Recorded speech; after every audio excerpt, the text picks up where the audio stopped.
slightly late, and I do apologize also for the fact that the seats are not the most comfortable seats that you find. I think for this session, the opening section, we will have an appointed an MC, so I think I'm going to have to act as the MC and to introduce the first person who is due to speak, who has been seen on the program, is myself. So good morning and welcome. My name is Hideki Takahashi. I'm going to welcome you as the Director of the Center for Middle Eastern Studies at the University of Tokyo. But if I may sort of change personality slightly and enter the more formal part of my opening address, Your Excellencies, friends, guests, dear colleagues, it really gives me great pleasure, it's a great privilege, it's a great joy for me to have this opportunity to welcome you all to the University of Tokyo and to declare open this 8th International Conference on Ibadi Studies. The University of Tokyo Center for Middle Eastern Studies, which I represent here and which is co-hosting this conference with the Ministry of the Omani Ministry of Craft and Religious Affairs, is a relatively new institution. We have for some time had research on Islamic studies, Middle Eastern studies, of course, in the University of Tokyo has had a long tradition of research in those fields. But most of that was going on the other, some larger campus of the university, especially at the Department of Islamic Studies, who actually is represented here by my colleague, Professor Chikuchi. And we've also had quite a lot of research in the field going on at the Institute of Advanced Studies on Asia, again represented by my colleagues who are somewhat remote there. But there was less going on this campus. There has been teaching of Arabic language on this campus as well for a long time, for nearly 30 years, but there was no such an institution to coordinate that research on this campus. And it was really thanks to the generous endowment from His Majesty the Sultan and the government of Oman that we were able to establish 6 years ago a Sultan Qaboos Chair in Middle Eastern Studies here. And together with the chair, our little Center for Middle Eastern Studies. And because of that, because of the way it's been set up, the center, our center, the Middle Eastern Studies here, has had that strong connection with Oman from the beginning. And that is why it is particularly appropriate, I believe, and a particular cause of joy that we have this opportunity to host this conference on Ibadi studies, which of course is very closely, though not exclusively, associated with Oman. And I would like to take this opportunity to thank our co-hosts, the Ministry of Craft and Religious Affairs, for choosing the University of Tokyo as a site for this year's conference. And I must thank in particular His Excellency, the Minister, for gracing us with his presence here today. And also special thanks also to our partners in organizing the conference, whom I'm sure you all know, Salimi, was Ziaka, who we've been working together with to prepare this conference. At the same time, I must confess that despite the connections that we've had with Oman, I must confess at least that, at least on my part, I must say I'm not so knowledgeable. I don't really know that much about Nevaris and the Nevari tradition. I hope my colleagues from Japan shouldn't kill me when I say that the same is generally the case for scholars in Japan. It's not a field that has been studied very much in Japan, with perhaps the exception of my friend Dr. Yogi Kondo, who is somewhere here, and who you all know, of course, and who used to work with us in our center. So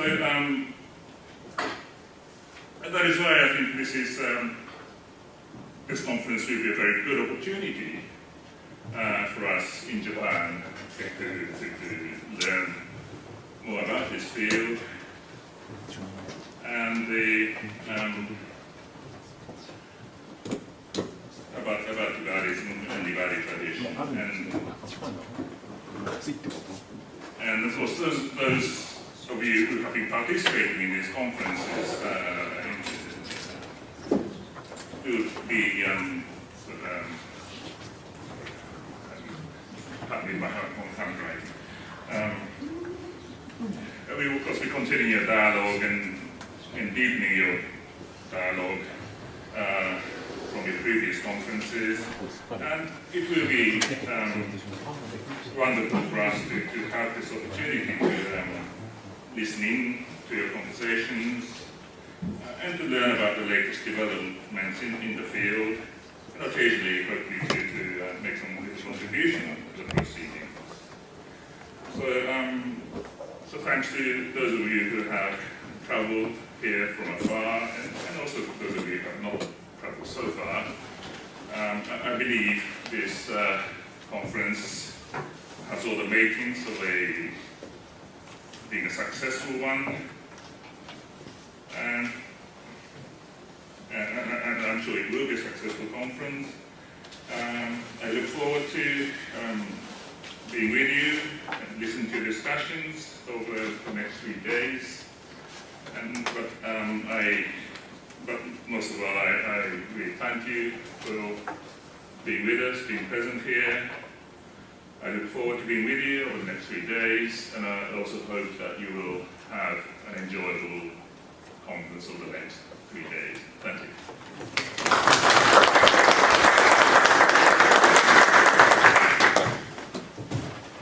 So I would like to have 2 more people to speak at this during this opening session. I've kept my time. I'd like to ask Ambassador Morimoto, who is the former Japanese ambassador to Oman.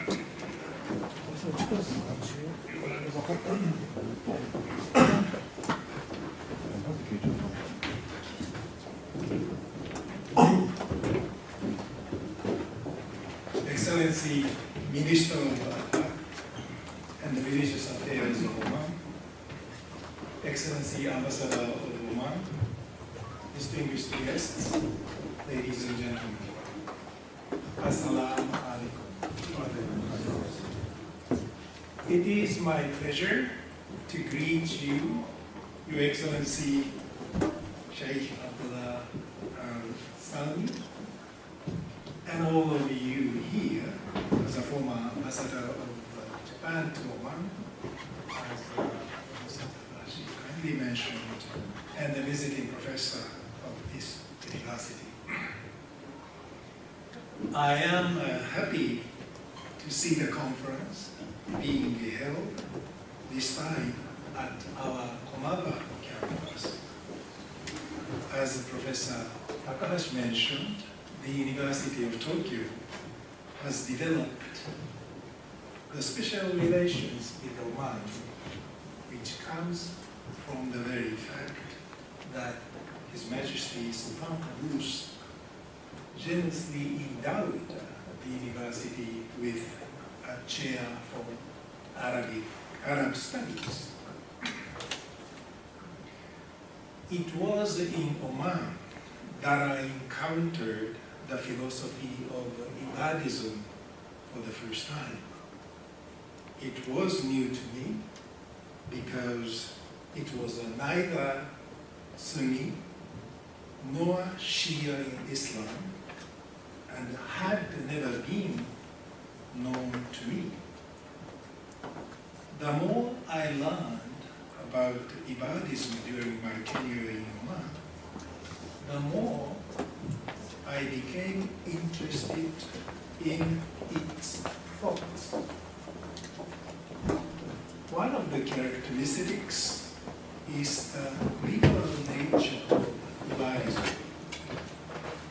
When you see the mosques in Muscat, all of them seems to enjoy peaceful coexistence regardless their religious schools. I was told at that time that a Shia Muslim could go to the service in an Ibadi mosque without any complication. Another element which impressed me is its democratic nature of Ibadism. When an important decision is to be made in a tribe or a state, a convention is held for the decision making, which is usually attended by a wide-ranging members concerned in the group. One typical example is manifested in the succession procedure of the throne in Oman. As you might know, there is no crown prince, and the next throne should be discussed among the ruling royal members in accordance with the basic state law. Ladies and gentlemen, in a globalized world today, multiculturalism is not always positive value, as was the case before.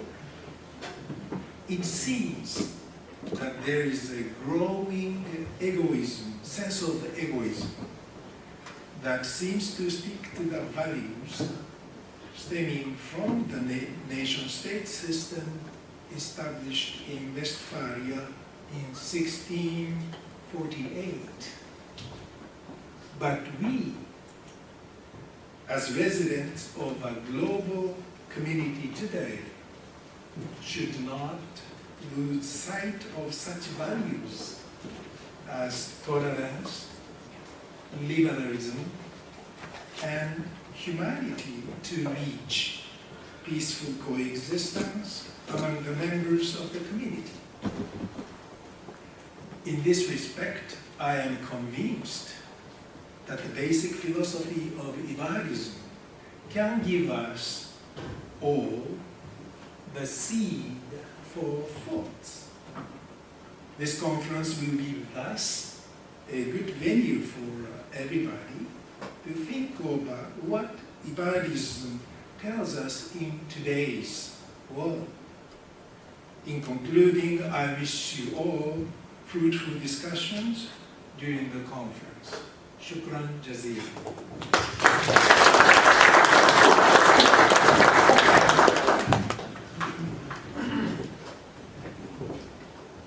Thank you very much, Ambassador Morimoto. And I would like to ask next Dr. Abdurrahman Asadi, the Ministry of Business Affairs and Governance.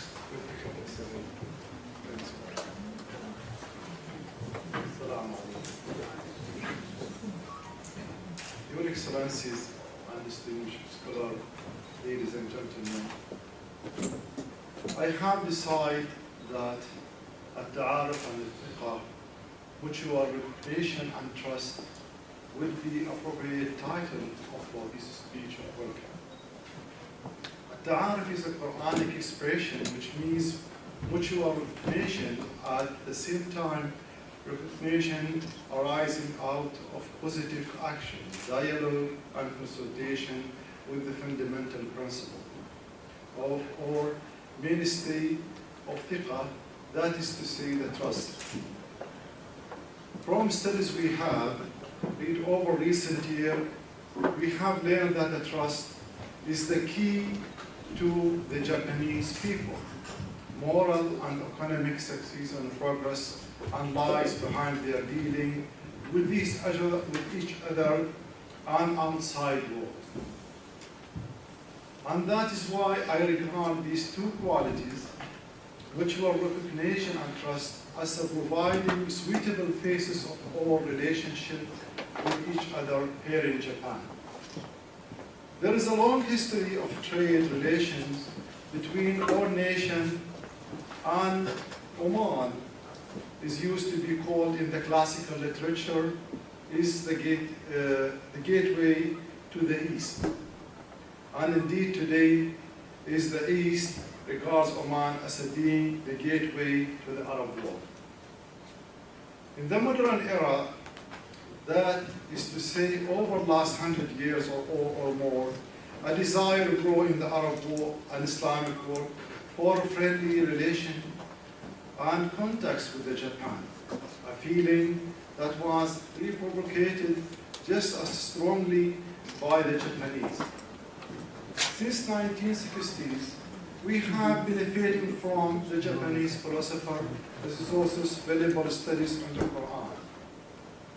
And this evening, our audience, including young Japanese, among whom are diplomats and dealing students of Arab and Islamic affairs who strongly recognize the important relations with the Arab world. During the last decades of the 19th century and the early 20th century, there were significant movements for cultural and social change in the Arab and Islamic world, including Oman, who is way extending from the coast of Arabia and across the Indian Ocean. And since the process of social and political modernization had an impact on the rules of a practice and everyday life of fiqh al-aish, or this is termed to lead the upsurge in new intensive of interpretation of fiqh, the religious jurisprudence, in which religious and social reform movement pushing for change found themselves face to face with the old established tradition of the different religious schools. During this period, the ulama or religious scholar of Oman Renaissance did not opt from the radical approach of rejecting or attacking tradition.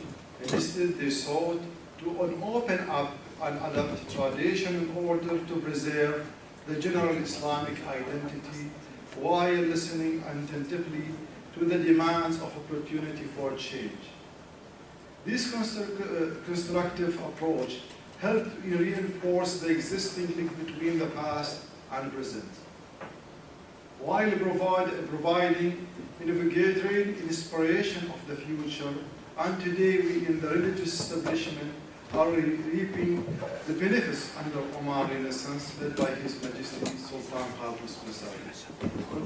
It is Oman legitimized Islamic tradition that provide the basis for present-day body thought in the field of fiqh or jurisprudence, as well as in the cultural social spheres.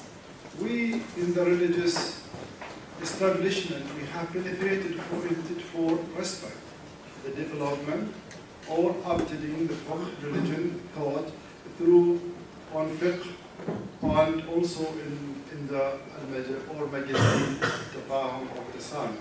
Harmonization with the modern state in response to His Majesty directives, which designed to achieve wide-ranging economic and political and social development. Foster the nation's progress and strengthen its people's awareness of their ties to their country. Religious renewal and the development of relation and contact with the world today through interaction with the other world religious and leading international figures in the field of cultural and thought. These interactions will enable to learn from experience of others and contribute positive and progress and well-being of mankind. I should like to thank all friends in the Tokyo University, especially the faculty of the chair of His Majesty the Sultan Qaboos of the Middle East Center, and for their warm welcome and hospitality, especially Professor. And I should like to extend my thanks to distinguished academic colleagues who have response of this invitation. I regard this series of conference on Ibadi studies as being successful because that have generated this context between us. At the same time, they have also infused new life into Islamic studies and enabled to utilize and develop all relation with the academic and scientific world of today. Thank you.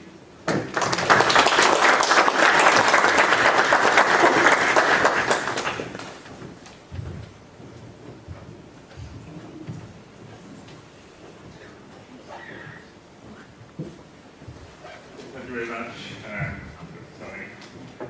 So, well, thanks to the speakers, three speakers, including myself, who've kept well in time. There are lots of, we are actually too early, but I think we can go on to the keynote speech, keynote lecture, which will be by Professor Kazuo Shiojiri, who formerly at Tsukuba University, and now the Special Appointed Professor and Director of the Institute of International Exchange at Tokyo International University. Professor Shiojiri. Would you like to speak here?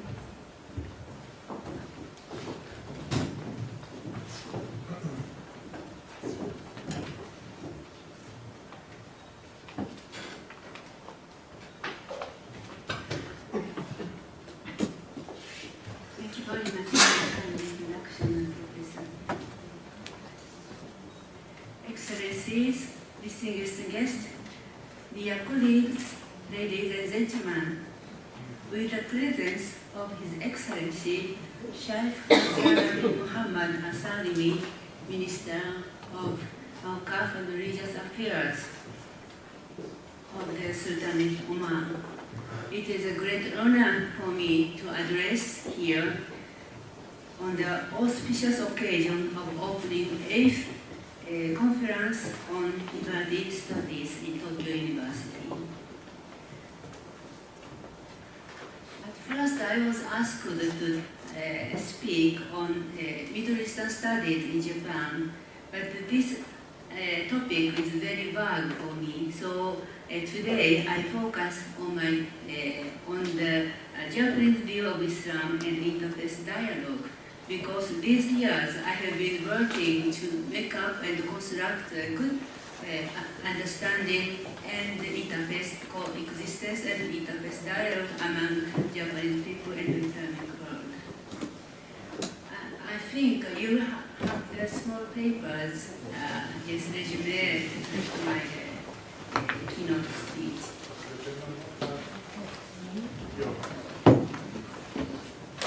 So, first, number one, introduction. Understanding Islam and Muslim people properly is one of the most urgent and sincere agendas, not only in Japan, but in the whole world, in order to develop the interfaith dialogue and peaceful coexistence. However, it is always very difficult to get the objective knowledge of Islam. In this speech, I consider the possibility of Japanese understanding of Islam and the capability of avoiding the risk of the misunderstanding and the prejudice against Islam, the so-called Islamophobia. In Japan, it is rather difficult for the people to have the proper and objective image of Islam. For the Japanese in particular, Islam is considered to be a distant religion that is hard to grasp. The relationship between Japan and the Islamic world has not long history enough to understand each other. people are apt to judge the Islam and Muslim people recklessly as stubborn, backward, or fanatic according to the coverage from the mass media of the United States or from the West.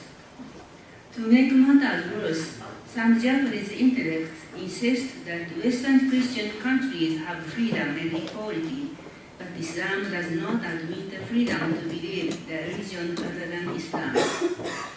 Though this claim is never legitimate in almost Islamic countries, it makes easy for the people to believe that Islam is obstinate and barbaric. Nevertheless, in the contemporary global age, the number of Muslims in Japan is increasing day by day up to about 100,000. In order to understand well each other, a new challenge of interfaith dialogue should be proposed not only among Muslims living in Japan, but also among Buddhists, who are the overall majority in Japan, and Shintoist, traditional or newly emerging. Though Islam is seen very distant from Japanese view of religion, in the Islamic doctrine there are found many similar teachings and precepts to those of traditional Buddhism and Shintoism, such as teachings of the moral and social ethics. The polytheism of Shintoism and Buddhism is said completely different and incompatible with Semitic monotheism, mainly with Islam. However, the two religious systems of monotheism and polytheism symbolize the almost same essence of religiosity. From this standpoint, I will examine the Japanese attitude of understanding monotheism and the effort of interfaith dialogue among Japanese people. I examine some Buddhist views on monotheistic religion and Islam and explain the difference of the view between monotheism and polytheism in Japan. Then I studied the work of the interfaith dialogue performed by one of the Buddhist groups. With these studies and examination, I will introduce how to understand Islam in Japan. Number 2, monotheism and polytheism. What is the Japanese particular sense for religion in general? What is the Japanese particular sense toward religion in general? I would like to examine concerning with Islam. Some of Japanese scholars insist that in such countries or areas as in Japan that have high humidity, much rainfall, and abundance of natural blessings, they are all polytheistic religions. The polytheistic religions allow the many animistic godhead in mountains, rivers, sky, sea, forest, trees, and etc. On the contrary, in the harsh and dry area as in the Middle Eastern countries, which have little rainfall and poor agricultural result, the people had begun to believe in the monotheistic God, only one, almighty and strict. They also insist that the polytheism is in general comprehensive, pluralistic, and tolerant, as to accept anything and include them into their doctrines or rites. On the other hand, the monotheism is exclusive and too intolerant to recognize other gods or other doctrines. These claims seem to be proper at first sight, but they are wrong in many reasons. We cannot overlook the influence of the climate, geology, or regional peculiarity in certain areas upon the characteristic of culture. But it is not correct to use the regional climate as a factor that divides the polytheism and the monotheism. It is also problematic to take it for granted that the polytheism is always tolerant and comprehensive, and the monotheism is always intolerant and exclusive. Indeed, Japan has been gifted with nature, with beautiful sceneries caused by the change of 4 seasons and abundance of the crop, seafood, and mountain products. But the claim has not proved ground that in such a country as Japan, which has been gifted with natural abundance, the monotheism has not been grown there, or it is not adequate for Japanese people. Number 3, polytheism and Shintoism. The Japanese polytheism originally accepted to worship a number of gods and said there are 8 million gods. It is interesting to know that the style of worship has relationship with the rite of monotheism. For example, the Shinto shrines, which seem to be a center of polytheism in general, enshrines only one god in each sanctuary, whereby there are no images or statues of the gods enshrined there. In the Japanese traditional polytheism, people never worship plural gods at the time, or they never keep the images or statues of the gods for the rites. It is indeed the polytheism, but it is very peculiar polytheism in the world. We can call it kaphenotheism, shifting monotheism. The representation of this peculiar monotheism is the Jingu in Ise City, Japan, one of the oldest and the most sacred shrine complex in Japan. The Jingu recently installed deities in a new shrine, and this ceremony is held every 20 years. But you will not find any statues or idols in and outside each shrine, though they are dedicated to specific gods. Studying from the world history of religions, we could understand whenever or wherever they might be. It is easy for human beings to fall into the polytheism and it is rather difficult to keep the belief in one God. Number 4, power of Buddhism in Japan. Among the contemporary Buddhist scholars, quite a few give Islam a severe look.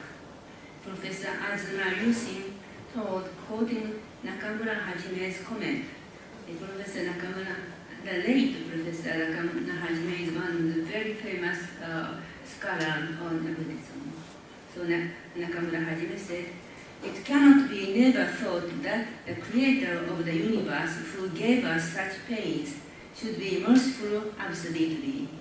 And in many religions that hold the creator of the world, if a man would be rescued by the God, there is absolute gap between a God and man. But in Buddhism, after a Buddha has rescued a man, ordinary man would be a very Buddha. If there is absolute gap between God and man, just as Islam indicates, the mercy of that God is not absolute. It is not only Islam that has the absolute separation or gap between God and man. It is one of the peculiarities that Judaism, Christianity, and Islam all have. Professor Higashi also criticizes that from Buddhist view, it must be at least inappropriate to adapt the Buddhism mercy to the God of Islam, whose nature and dogma are completely different from Buddha's. However, there are many ideas and doctrines, and in the monotheistic, there are many ideas and doctrines to resolve the problem of absolute separation between the God and the people, such as the thought of selected people in the Judaism, the doctrine of Trinity in the Christianity, and the Quran as a God's word in Islam. The thought of the absolute God is similar to the idea of Dharma in the Buddhism. The thought of Dharma is an eternal truth and law, even the highest Buddha has to obey. The Dharma is eternal law, eternal truth and law. It is not easy to decide it, but in this meeting, I think there almost disappeared the difference between the monotheism and polytheism. Number 5, the history of monotheism in Japan. The Buddhism that was introduced into Japan AD 538, 538 had developed the thought of the highest Buddha as the sign of the sun or the universal truth. While there are numerous Buddhas in the Mahayana Buddhism in Japan, people adorn the Indian Buddha who had created Buddhism as the highest Buddha, the highest status to be the center of the universe. In 16th century, when the Christianity entered Japan by the Jesuit mission, the missionaries made much use of the thought of this highest Buddha to explain the one God, saying that the Christian God, the Heavenly Father, is almost the same as the highest Buddha, Dainichi. Highest Buddha is called Dainichi. Correctly speaking, there is a big difference between the two concepts of Godhead, but this episode shows us the possibility for Japanese to understand one God.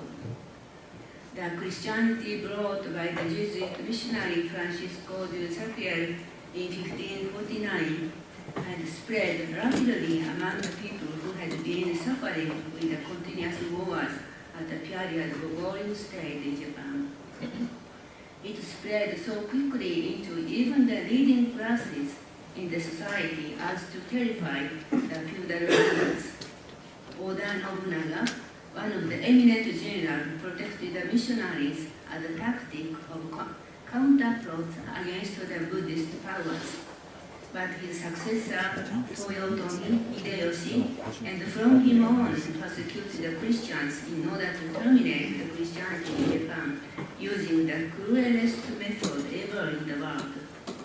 Due to this severe prohibition, the Christianity that had just begun to settle in Japan in a short while did not take root in Japan except a very small area in Nagasaki region, where there exist until now some of independent Christians called crypto-Christians. That means hidden Christians. Why the Christianity at that time could spread rapidly in Japan? There might be many reasons concerning historical, political, or economic factors, but I point out one of the reasons that even the people who had been accustomed to the polytheism had no difficulty in worshiping one God in the 16th century. In Japan, both the polytheism and the monotheism had compatibility with each other. Number 6, Japanese view of Islam. I will repeat again that in Japan, where there are firm polytheistic traditions, it is often said that it's quite difficult for Japanese people to understand such a strict monotheism as Islam. Today, there have been occurring so much violence or conflict everywhere in the world, and it is not always Muslims that become the actors or practitioners of the terror, but the violent incidents done by Muslims are reported largely on purpose in the Western mass media. In fact, the Muslims today have been the victims of the violence in the conflict or wars all over the world. Notwithstanding this very fact, Islam is easily seen to be connected with the violence and terror. And even in Japan, many people regard Islam at least as a stubborn and anachronous religion. The harmful short-circuit theory mentioned above would fuel up these misunderstandings. This is because of the insufficiency of the education on Islam and Islamic history in Japan. Even in the universities in Japan, there are only few experts who can teach Islamic thought, Islamic history, and Middle Eastern affairs, and they are playing always a lone hand. In July 1938, before the World War II, Okubo Koji, the director of the Institute of Islam at the time, declared to the audience in the meeting that there was no evidence for the discourse. In the right hand, the Quran, and in the left hand, a sword. It is remarkable that in Japan, before the World War II, there appeared such a person as Director Okubo, who had objective and earnest view on Islam. Unfortunately, we, the experts on Islamic and Middle Eastern affairs, are even now minorities in Japan. But happy to say, we have been able to construct valuable and effective works in cooperation with our many reliable Muslim or non-Muslim colleagues in this field. Not a few Muslim scholars said that the concept of pluralistic democracy is main doctrine in the Quran will be much encouraged by these collaborations from the Muslim side. Number 8, for the mutual understanding study of Japanese attitude. Here I show you the reason of the Japanese negative attitude to the religion for the sake of effective dialogue. In fact, the Japanese have some kind of allergy to the religion itself. During the World War II, Japan made up the national Shinto concerning the traditional Shinto and the imperial system, and caused the war of invasion to the neighboring countries under the banner of this national Shinto. Japan forced the Asian people of the occupied lands to worship the emperor following the Shinto rituals, and then received heavy opposition from them. After the severe defeat in the war, the people have been intending to avoid the particular religious affairs with a deep reflection of the worst case in the combination of religion and policy in the public scene, too. Something with even a slightest religious smell in the public scene is judged to be avoided promptly. Needless to say, the separation of religion and policy were urged strongly, but also the shadows of religion were removed from the education in the public school and the public field in Japan. How does it reflect to the eyes of Japanese who tend to stand far from religion, the visual image of the young Muslims who dedicate themselves in the path of the God or pursue the jihad in the name of the God? In the Japanese eyes, their images overlap with the miserable Japanese young commandos less than 20 years old, kamikaze tokotai, who in the small plane with only one-way fuel attacked to the huge American warships near the end of the World War II. We cannot criticize the people who experience war feeling and saying that they never need any more religion. However, it is rather a superficial position to think that religion is really unnecessary to Japanese. In some point of view, Japanese are very religious people.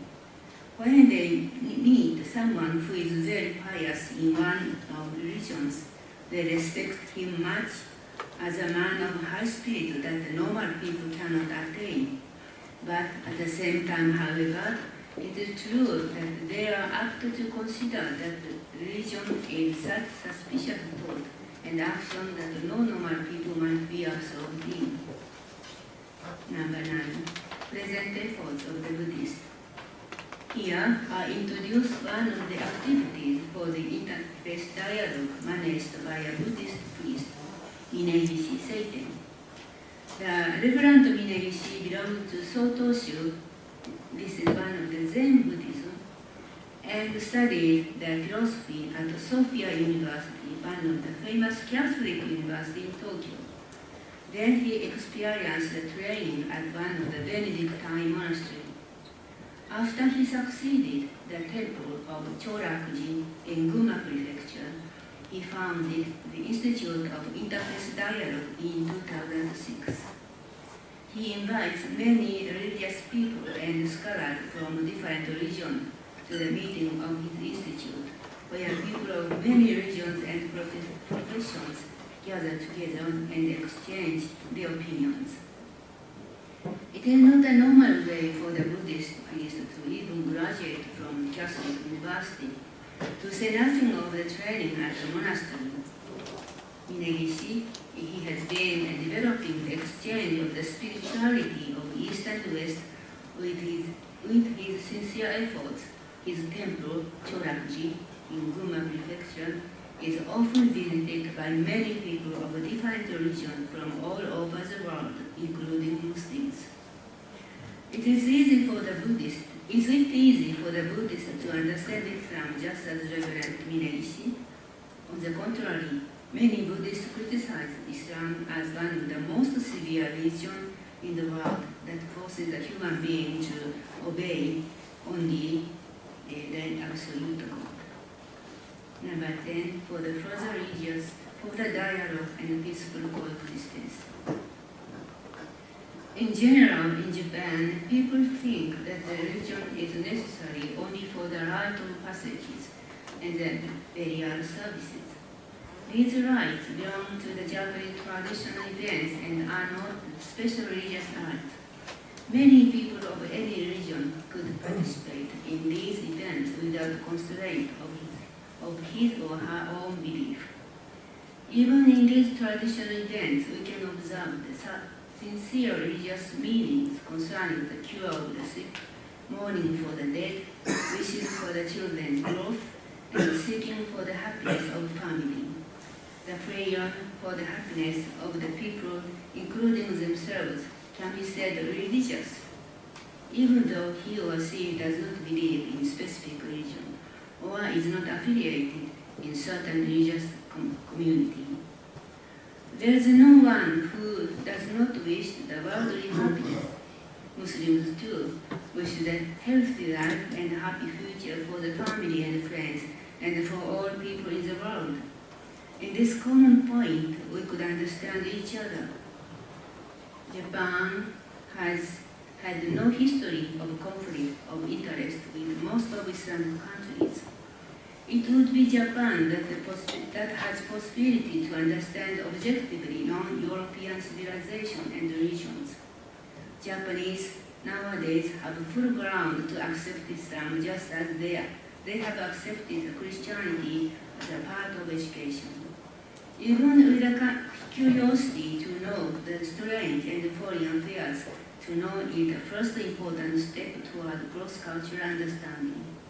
And it is the time now to promote objective and correct knowledge on Islam. I come to the concept in studying the world religion that the compatibility of both monotheism and polytheism can be seen in every religion. From this point of view, we have now a kind of new proposal that would advise us not to criticize each other in dividing the religions into two categories, but to promote the global mutual understanding among the religions. The new challenge of interfaith dialogue with Japanese Buddhism and Islam, as well as Japanese Shintoism and Islam, could resolve such aspect of the problem of Islamophobia in Japan. What to do now to succeed our peaceful interreligious dialogue and develop a mutual understanding in Japan between Japanese and Muslim is to remove and oppose the prejudice and misunderstanding towards Islam. I think it is also to continue the effort for this kind of academic conference and dialogue, however difficult and hard it might be for us to do it, though the clear result would not be seen directly. I am sure that this conference on Ibadism and Oman held in Tokyo University will contribute widely to the success in development of the Islamic studies and the fruitful dialogue both in Japan and in Islamic world. Thank you very much for your kind attention.